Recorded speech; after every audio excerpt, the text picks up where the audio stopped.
नोएडा के मारवा स्टूडियो में 3 दिवसीय नोवा ग्लोबल लिटरेरी फेस्टिवल नोएडा 2023 के तीसरे दिन के आखिरी सत्र में फैशन शो का शानदार तरीके से आयोजन किया गया। कार्यक्रम में doctor Sandeep Marwah, chancellor AAFT university and president ICMEI Divakar Sukul, Divya Sukul, Vinod Kumar ने अपनी गरिमामयी उपस्थिति दर्ज कराई। दीप प्रज्वलन से फैशन शो की शुरुआत की गई। सभी अतिथिगण को पुष्पगुच्छ भेंट कर स्वागत किया गया। भारतीय फैशन परिदृश्य अपनी सांस्कृतिक विरासत, लालित्य और रंगीनता के लिए जाना जाता है।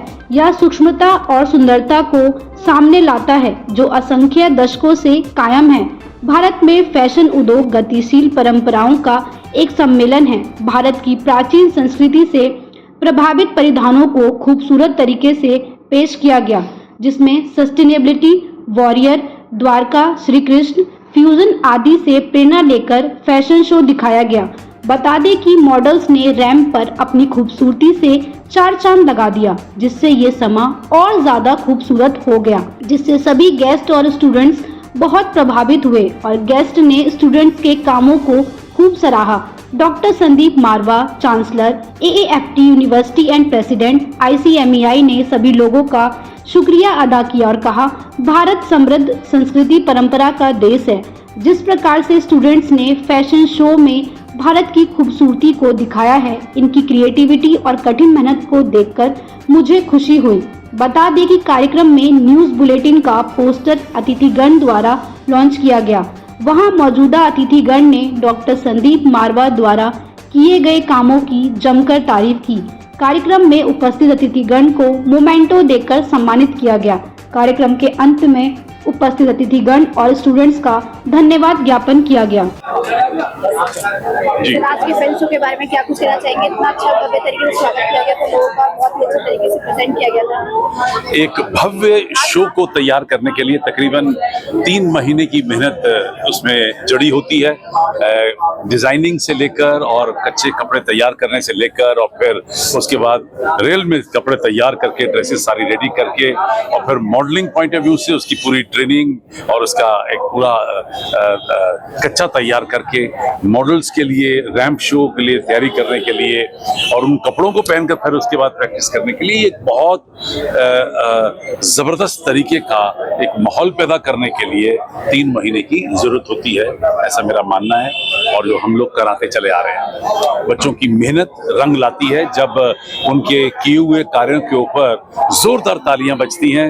और खास तौर पे आज के जमाने में जब लोग चीख के चिल्ला के अपने उस पूरे एक्सप्रेशन को बताने की कोशिश करते हैं, तो मुझे भी आनंद आता है। मुझे लगता है कि जो हम लोग यहाँ पाठ्यक्रम दे रहे हैं, जो पढ़ाई करा रहे हैं, जो उनको हम स्किल डेवलपमेंट करा रहे हैं, वो आज सार्थक हुआ है। तो इन बच्चों ने पिछले 3 महीने से बहुत सारा काम किया है, मेहनत की है और आज वो मेहनत रंग लाई है।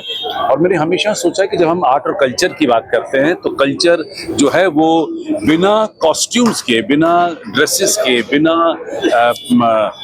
उस अलग अलग भांति के कपड़ों के पूरा नहीं होता है। और आपने इस शो में भी देखा होगा कि हमने बिना कहे कोशिश की है कि अलग अलग स्टेट्स के कपड़ों को एक साथ एक रैंप पे हमने लाए हैं और हमने बिना कहे बैकग्राउंड म्यूजिक को लेकर और कपड़ों को लेकर हमारी संस्कृति को फिर से एक बार जागृत करने की कोशिश की है। चाहे वो द्वारका हो, मथुरा हो, चाहे वो राजस्थान हो, फिर चाहे वो पंजाब हो या दिल्ली हो, ऐसे हमने बिना बोले, बिना कहे ये लोगों के दिमाग में डालने की कोशिश की है कि हम सब एक हैं, चाहे वो खाना हो, चाहे वो म्यूजिक हो, चाहे वो fashion show.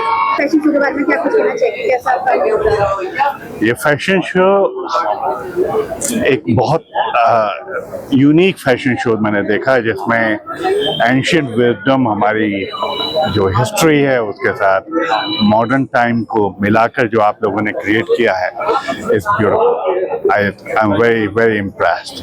Thank you for inviting me. Sir आज कार्यक्रम का तीसरा दिन है सर और समापन होने वाला है सर, तो क्या कहना चाहेंगे सर आप कार्यक्रम के बारे में? शानदार, बहुत ही शानदार प्रोग्राम रहा, तीनों दिन का कमाल का प्रोग्राम था और जो हमारी एक्सपेक्टेशंस थी उसके अनुसार था और उससे बढ़ कर के था। क्योंकि कई बार क्या होता है कि जब आप ऑर्गेनाइज कर रहे होते हैं तो आपको ऐसा थोड़ा थोड़ा लग रहा होता है कि कितने लोग पहुंचेंगे नहीं पहुंचेंगे, क्योंकि आज सभी के पास जो है समय की कमी है। लेकिन अच्छी बात यह है कि हमने जो सिलेक्शन किया इसमें जो हमारे गेस्ट जो थे वो अपने आप में ही बहुत ऊंचे नाम हैं, सीरियस नाम हैं और वो बहुत ही कमिटेड हैं आर्ट एंड कल्चर और लिटरेचर को लेकर के। तो कहीं पे भी कोई अवरोध या बाधा नहीं थी और जितने भी मेहमान हमने बुलाए थे लगभग सारे लोग पहुंचे और उससे ज़्यादा कुछ लोग पहुंचे। सर इस फेस्टिवल के डायरेक्टर भी हैं आप, तो आपकी कुछ एक्सपेक्टेशंस खुद से रही होंगी या कुछ इस तरीके से आपने पूरा आयोजन सोचा होगा, तो क्या लगा कि उस आयाम तक पहुंचा? न केवल इसलिए कि भाई सारे आयोजन सिद्ध हो गए बल्कि बहुत सारे लोगों की आमद भी हुई, मगर उनके जो विचार यहाँ पर व्यक्त किए गए उस अनुसार आपको लगता है उस आयाम को पकड़ पाया है?